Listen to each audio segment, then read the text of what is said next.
The time has come for America to hear the truth about this tragic war. Now, I've chosen to preach about the war in Vietnam today because I agree with Dante that the hottest places in hell are reserved for those who, in a period of moral crisis, maintain their neutrality. There comes a time when silence is betrayal. The truth of these words is beyond doubt, but the mission to which they call us is the most difficult one. Even when pressed by the demands of inner truth, men do not easily assume the task of opposing their government's policy, especially in time of war. Nor does the human spirit move without great difficulty against all the apathy of conformist thought within one's own bosom. There has never been such a monumental dissent during a war by the American people. Polls reveal that almost 15 million Americans explicitly oppose the war in Vietnam. Additional millions cannot bring themselves around to support it. This reveals that millions have chosen to move beyond the prophesying of smooth patriotism to the high grounds of firm dissent based upon the mandates of conscience and the reading of history. Now, of course, one of the difficulties in speaking out today grows out of the fact that there are those who are seeking to equate dissent with disloyalty. It's a dark day in our nation when high-level authorities will seek to use every method to silence dissent. Something is happening and people are not going to be silent. The truth must be told. And I say that those who are seeking to make it appear that anyone who opposes the war in Vietnam is a fool or a traitor or an enemy of our soldiers is a person who has taken a stand against the best in our tradition. Many persons have questioned me about the wisdom of my path. Why are you speaking about the war, Dr. King? Why are you joining the voices of dissent? Peace and civil rights don't mix, they say. And so this morning I speak to you on this issue because I am determined to take the gospel seriously. There is at the outset a very obvious and almost facile connection between the war in Vietnam and the struggle I and others have been waging in America. A few years ago, there was a shining moment in that struggle. It seemed as if there was a real promise of hope for the poor, both black and white, through the poverty program. Then came the build-up in Vietnam, and I watched the program broken as if it was some idle political plaything of a society gone mad on war.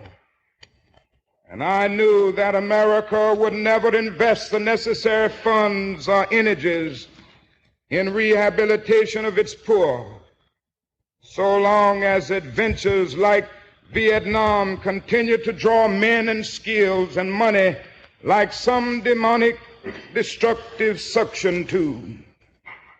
You may not know it, my friends, but it is estimated that we spend $500,000 to kill each enemy soldier, while we spend only $53 for each person classified as poor. And much of that $53 goes for salaries to people who are not poor. So I was increasingly compelled to see the war as an enemy of the poor and attack it as such. Perhaps the more tragic recognition of reality took place when it became clear to me that the war was doing far more than devastating the hopes of the poor at home. It was sending their sons and their brothers and their husbands to fight and die in extraordinarily high proportions relative to the rest of the population. We were taking the black young men who had been crippled by society and sending them 8,000 miles away to guarantee liberties in Southeast Asia, which they had not found in Southwest Georgia and East Holland. So we have been repeatedly faced with the cruel irony of watching Negro and white boys on TV screens as they kill and die together for a nation that has been unable to seat them together in the same schoolroom. So we watch them in brutal solidarity, burning the huts of a poor village. But we realize that they would hardly live on the same block in Chicago or Atlanta. As I have walked among the desperate, rejected, and angry young men, I have told them that Molotov cocktails and rifles would not solve their problems. But they ask, and rightly so, what about Vietnam? They ask if our own nation wasn't using massive doses of violence to solve its problem. And I knew that I could never again raise my voice against the violence of the oppressed in the ghettos without having first spoken clearly to the greatest purveyor of violence in the world today, my own government. America and most of its newspapers applauded me in Montgomery, and I stood before thousands of Negroes getting ready to riot when my home was bombed, and said, we can't do it this way. They applauded us in the sit-in movement. We nonviolently decided to sit in at lunch counters. They applauded us on the freedom rides when we accepted blows without retaliation. Oh, the press was so noble in its applause and so noble in its praise when I was saying, be nonviolent toward Bull Connor. There's something strangely inconsistent about a nation and a press that will praise you when you say be nonviolent toward Jim Clark, but will curse and damn you when you say be nonviolent toward little brown Vietnamese children. There's something wrong with that press.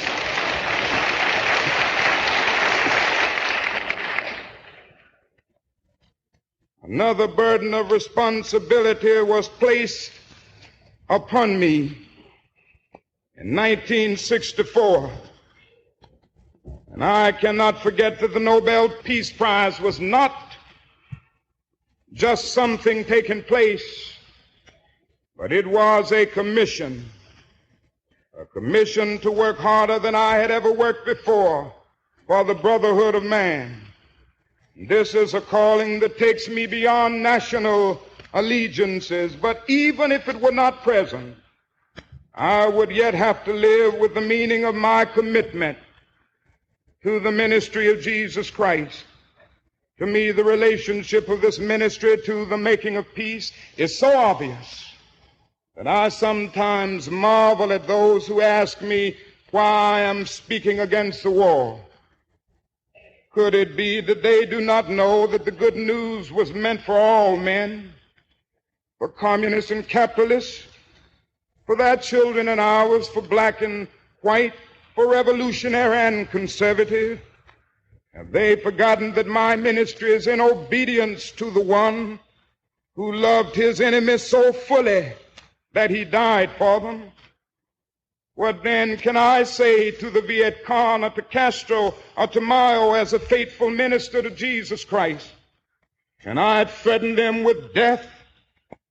Or must I not share with them my life?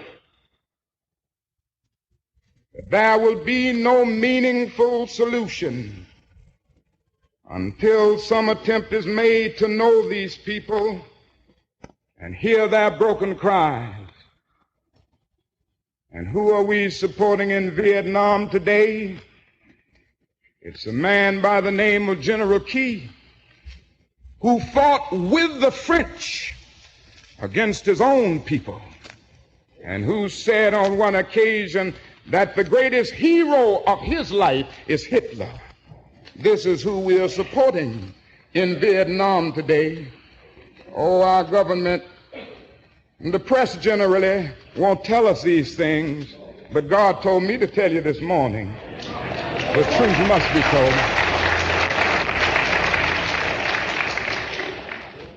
And all the while the people read our leaflets and received regular promises of peace and democracy and land reform. Now they languish under our bombs and consider us, not their fellow Vietnamese, the real enemy. They see the children degraded by our soldiers as they beg for food. We have destroyed their two most cherished institutions, the family and the village. We have destroyed their land and their crops. This is a role our nation has taken, the role of those who make peaceful revolutions impossible by refusing to give up the privileges and the pleasures that comes from the immense profits of overseas investment. Now, I'm convinced that if we are to get on the right side of the world revolution, we as a nation must undergo a radical revolution of values. We must rapidly begin to shift from a thing-oriented society to a person-oriented society. When machines and computers, profit motives, and property rights are considered more important than people, the giant triplets of racism, militarism, and economic exploitation are incapable of being conquered. A true revolution of values will soon cause us to question the fairness and justice of many of our present policies. True compassion is more than flinging a coin to a beggar. A true revolution of values will soon look uneasily on the glaring contrast of poverty and wealth with righteous indignation. It will look across the seas and see individual capitalists of the West investing huge sums of money in Asia, Africa, and South America, only to take the profits out with no concern for the social betterment of the countries, and say this is not just. It will look at our alliance with the landed gentry of Latin America and say this is not just. The Western arrogance of feeling that it has everything to teach others and nothing to learn from them is not just. A true revolution of values will lay hands on the world order and say of war, this way of settling differences is not just. This business of burning human beings with napalm, of filling our nation's homes and with orphans and widows, of injecting poisonous drugs of hate into the veins of peoples normally humane, of sending men home from dark and bloody battlefields, physically handicapped and psychologically deranged, cannot be reconciled with wisdom justice, and love. A nation that continues year after year to spend more money on military defense than on programs of social uplift is approaching spiritual death.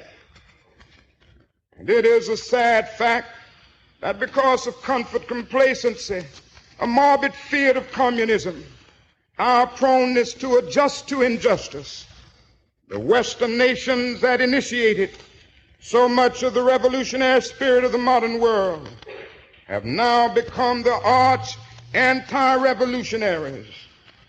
And our only hope today lies in our ability to recapture the revolutionary spirit and go out into a sometimes hostile world, declaring eternal hostility to poverty, racism, and militarism. A genuine revolution of values means in the final analysis that our loyalties must become ecumenical rather than sectional. Every nation must now develop an overriding loyalty to mankind as a whole in order to preserve the best in their individual societies. This call for a worldwide fellowship that lifts neighborly concern beyond one's tribe, race, class, and nation is in reality a call for an all-embracing, unconditional love for all men. This oft misunderstood and misinterpreted concept, so readily dismissed by the niches of the world as a weak and cowardly force, has now become an absolute necessity for the survival of mankind. Let me say finally that I oppose the war in Vietnam because I love America. I speak out against this war not in anger, but with anxiety and sorrow in my heart, and above all with a passionate desire to see our beloved country stand as the moral example of the world. I speak out against this war because I'm disappointed with America. And there can be no great disappointment where there is no great love. I'm disappointed with our failure to deal positively and forthrightly with the triple evils of racism, economic exploitation, and militarism. We are presently moving down a dead-end road that can lead to national disaster. America has strayed to the far country of racism and militarism. All men are made in the image of God. All men are brothers. All men are created equal. Every man is an heir to a legacy of dignity and worth. Every man has rights that are neither conferred by nor derived from the state. They are God-given. Out of one blood, God made all men to dwell upon the face of the earth. What a marvelous foundation for any home. What a glorious and healthy place to inhabit. But America strayed away, and this unnatural excursion has brought only confusion and bewilderment. It has left hearts aching with guilt and minds distorted with irrationality. It is time for all people of conscience to call upon America to come back home. Come home, America. I call on Washington today. I call on every man and woman of goodwill all over America today.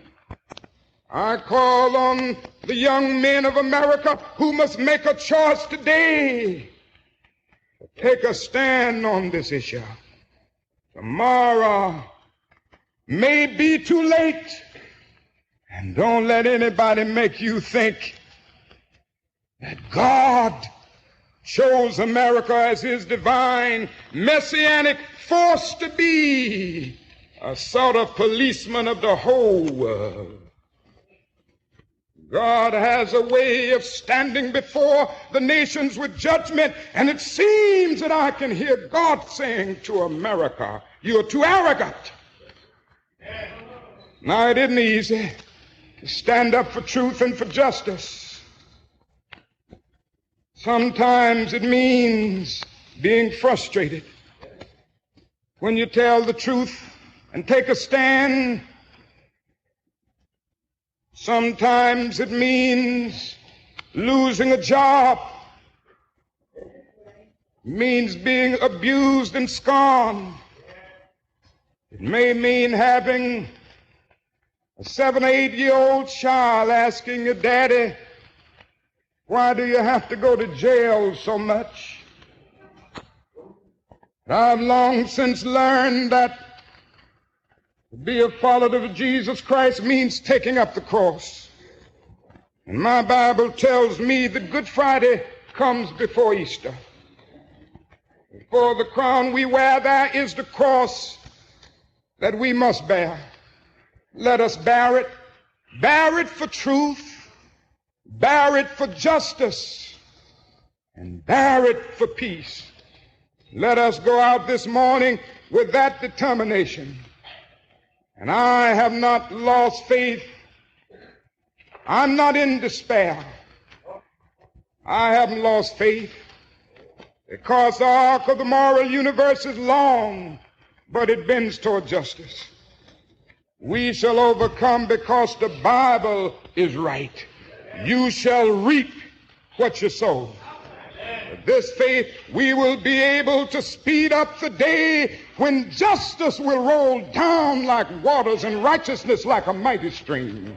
With this faith, we will be able to speed up the day when the lion and the lamb will lie down together, and every man will sit under his own vine and fig tree, and none shall be afraid, because the words of the Lord have spoken it. With this faith, we will be able to speed up the day when all over the world we will be able to join hands and sing in the words of the old Negro spiritual, free at last, thank God Almighty, we are free at last. With this faith, we'll sing it as we are getting ready to sing it now. Men will beat their swords into plowshares and their spears into pruning hooks. And nations will not rise up against nations, neither shall they study war anymore. And I don't know about you, I ain't gonna study war no more.